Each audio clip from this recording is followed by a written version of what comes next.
Fala pessoal, tudo bem com vocês? A gente vai para uma aula rápida para a gente dar uma introduzida no tema, que é sobre a Península Arábica e a formação do Islã. Vamos lá? Então, primeiro a gente vai começar falando sobre a origem dos povos árabes. É muito comum a gente confundir árabes e muçulmanos. Os árabes, eles são naturais de países de língua e cultura árabe. Já os muçulmanos são aqueles que adotam o Islã como religião. Então, por exemplo, existem árabes em toda essa região aí da Península Arábica, mas também um pouco mais ao norte, certo? Em países como em países aí na Turquia, que estavam lá para cima, Constantinopla lá em cima, né, mais para a Ásia Central, Paquistão, etc. Porém, nem todos são muçulmanos, alguns são muçulmanos, porque eles adotam a religião. Então, vamos falar primeiro sobre essa questão da origem desses povos. Essa região da Península Arábica, ela é uma região que com uma paisagem muito desértica e montanhosa. Então, vocês podem perceber aqui, ó, uma grande parte de deserto aí no mapa e também várias montanhas, certo? Então, isso dificulta muito habitar a região, certo? E ela, na parte central e norte, tinha uma população majoritariamente compostas durante boa parte do tempo por beduínos. O que são os povos beduínos? São povos nômades e semi-sedentários que vivem de deslocamento dos locais. Os beduínos, eles são muito conhecidos, assim, se vocês procurarem na internet, verem figuras, neles estarem com toda a cabeça enrolada por causa de morarem no deserto, em regiões desérticas, etc., eles faziam muito comércio com os camelos. Então, principalmente na época da Idade Média, na época do desenvolvimento das cidades, eles transportavam muita mercadoria com camelos por aí. Mas eles viviam disso, de fazer isso, não tinham locais fixos, alguns eram sedentários, paravam um pouco, depois trabalhava no comércio, depois voltava para sua casa, etc. Mas não é uma região com uma agricultura, por exemplo, desenvolvida, né? A parte central e a parte norte. Ao contrário da parte mais ao sul, que vai se formar as primeiras monarquias árabes e os primeiros estados centralizados, não só ao sul, que a gente vai falar de Meca principalmente, vocês podem achar aqui, ó, Meca, certo? Eu acho que talvez esteja gravando o meu cursor para vocês verem, mas não só ao sul, porque daí tem Sana, Nehan, Marib, etc. Vão formar estados e monarquias, que vão ter histórias próprias que a gente não vai estudar aí na história antiga, que seria a história antiga dos povos árabes. O ponto importante na história desses povos tem a ver com a formação do islamismo, o surgimento do islamismo. Vocês estão vendo uma foto lá de Meca, da Pedra Negra, né? A Pedra Negra, pessoal, ela era um local de peregrinação, desculpa, porque ela tinha um grande santuário que reunia todas, né, e acabava todas as divindades dos povos árabes, que eram povos antes do islamismo, que eram povos politeístas. E as pessoas iam até Meca para cultuar esses vários deuses. Já era comum ir até Meca. Porém, lá no século VI, vai nascer um cara chamado Maomé. E esse cara vai mudar a história da região e principalmente a história da religião, né? Então, Meca já era uma cidade lá no século VI importante comercialmente e religiosamente. Maomé, que contam os historiadores, nasceu por volta do ano de 570, no século VI, certo? Ele teve uma noite do destino, mais ou menos ali em volta de 610, já no século VII, na qual ele conta, né, essa história da religião, chamada Noite do Poder ou Noite do Destino, que ele teria visto um anjo que vai convencer ele a se transformar num mensageiro de Deus. E ele vai passar diversos preceitos de uma doutrina religiosa que Maomé vai ser o profeta dessa doutrina. Maomé não é, por exemplo, um filho, não é o Cristo. E boa parte, inclusive, do cristianismo é incorporada, certo, pelo islamismo, principalmente o Antigo Testamento, etc. não só o Antigo Testamento, mas Maomé vai ser o profeta de uma nova religião. Ele vai criar novos preceitos. É como se Deus, por meio de um anjo, tivesse encontrado Maomé nessa noite do destino e passado novas regras para viver a religião. E aí essa nova religião vai ser o Islã. Em Maomé, ele vai ser perseguido pela elite, que era politeísta, elite comerciante da cidade, porque não vê bem a nova religião que está surgindo, que era uma religião monoteísta. Por exemplo, os comerciantes ganhavam muito dinheiro com a vinda dos beduínos, dos outros povos árabes para a Meca, que eles vinham para cultuar seus deuses, e vinham, traziam mercadorias, ganhavam, compravam, etc., movimentavam a economia da região.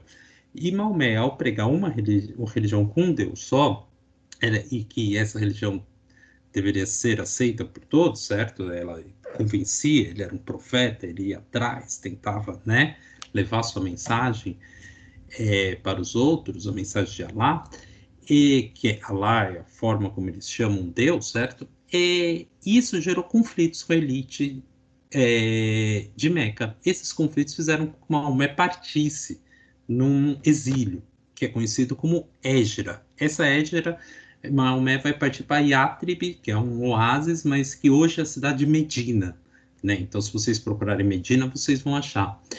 E Maomé vai partir em 622 para Égira, e lá vai ficar cerca de 8 anos até voltar com seus seguidores para tomar Meca.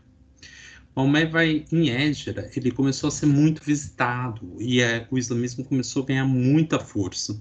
Então, os seguidores de Maomé, conhecidos também como maometanos, eles vão começar a se juntar, ganhar força e vão partir, certo, para tomar Meca. Em 630 eles tomam Meca.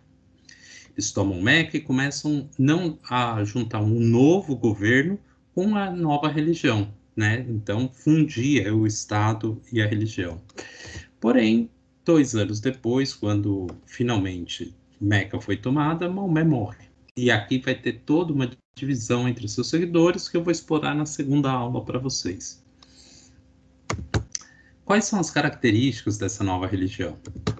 Primeiro, tem 2 livros sagrados, que é o Alcorão e a Suna. O Alcorão, né, ele vai fornecer as bases aí da religião, e a Suna vai falar sobre, né, as tradições e as narrativas que o profeta Maomé fez. Então, são 2 livros considerados sagrados. Como os cristãos têm a Bíblia, certo? Eles têm o Alcorão, que também é conhecido como Corão, e a Suna, são os 2. Tem 5 regras fundamentais para você ser muçulmano, e essas geralmente é o que baseia qualquer tipo, seja xiita, seja sunita. Eu vou explicar essa divisão na outra aula, que é só há um Deus e Maomé é o seu profeta. Você tem que cumprir 5 orações diárias. Você tem que doar parte dos seus ganhos para as obras de caridade, certo? Dos templos, etc. Das mesquitas, desculpa. Realizar o jejum do amanhecer até o anoitecer durante o Ramadã e fazer, pelo menos uma vez na vida, a peregrinação para Meca. O Ramadã é um mês considerado, vou disponibilizar um textinho para vocês, mas o Ramadã é um mês considerado sagrado para eles, que é o mês da revelação, no qual o anjo fez as revelações para Maomé, e nesse mês eles têm que fazer um jejum bastante rígido, certo? Para eles seguem o calendário lunar, bastante rígido, para fazer essa devoção, certo? Isso é uma obrigação. Então, todos os muçulmanos no mês do Ramadã fazem. Além disso, existe a Sharia. O que é a Sharia? A Sharia é um código de leis, certo? Um código de leis muçulmanas, e que elas regulam aspectos como matrimônio, aspectos da política, aspectos econômicos e sociais. Ela vai ser muito importante na história dos muçulmanos. Porém, tem uma relação aqui que hoje, atualmente, é bastante complicada. Por exemplo, porque existem, pensem assim, regras que foram criadas lá no século VII. Essas regras estão bastante inadequadas, vamos dizer assim, desatualizadas para as sociedades modernas. Então, por exemplo, existem 3 tipos de países, de relação dos países considerados muçulmanos, ou de maioria da população muçulmana, com a Sharia. Alguns países adotam ela de forma integral. Esses países são, do ponto de vista da modernidade, talvez os mais atrasados, tipo a Arábia Saudita, certo? Que mulheres não podiam ir no cinema, mulheres não podiam, até recentemente, não podem ir em jogo de futebol, elas são apedrejadas, inclusive mortas por causa disso pelo Estado. O Estado condena, não é as pessoas que não deixam, o Estado, a justiça do país condena. Então, que segue as regras da Sharia ao pé da letra. Então, existem isso, os grupos muçulmanos mais radicais, Estado Islâmico, tem essa interpretação, que quer fazer isso, o Al-Qaeda, certo, do lado, o Bin Laden também. Existem países que são, por exemplo, a Nigéria, o Líbano, a Indonésia. A Indonésia está lá no Pacífico, mas foi atingida pela expansão muçulmana, que é a próxima aula de vocês. Que não seguem diretamente, mas eles permitem que os muçulmanos sejam julgados pela Sharia. Então, aqueles que não são muçulmanos, cristãos, tal, não precisam ser julgados pela Sharia. Porém, os muçulmanos vão ser julgados pela Sharia. Então, tem leis específicas para os muçulmanos. Existem países que são totalmente laicos, por exemplo, Tunísia, certo? Turquia, Senegal, Somália, que são países nos quais a Sharia não tem validade para o Estado, para a justiça do Estado, justiça nacional. Tudo bem? Por último, tem a ideia da jihad. A jihad tem interpretações muito variadas, porém, ela tem a interpretação clássica da Guerra Santa.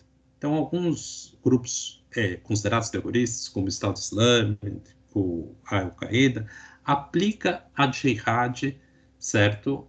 Como forma de política. Eles querem transformar o mundo em um mundo islâmico. E aí eles fazem uma guerra santa, pegar em armas, lutar contra os infiéis, etc. Então, isso é uma interpretação, certo? Existe uma outra interpretação que predomina entre os muçulmanos hoje, que é a interpretação justamente de que a jihad é uma guerra contra uma guerra contra os infiéis, no sentido de que é uma guerra interna que você faz para não sucumbir ao pecado, ir contra as regras da religião. Mas não é uma guerra contra os outros, entende? Porém, são interpretações diferentes. Talvez o que, por a gente estar muito longe, o que mais predomina é pensar nessa interpretação clássica, Estado Islâmico, etc. Pessoal, essa foi uma aula para a gente introduzir o que são os povos árabes e a formação do Islã. Na próxima aula, eu vou conversar aí com vocês sobre a formação e a expansão do Império Muçulmano, tá bom? Vou deixar para vocês aí um textinho sobre o Ramadã. Beleza, pessoal? Obrigado aí.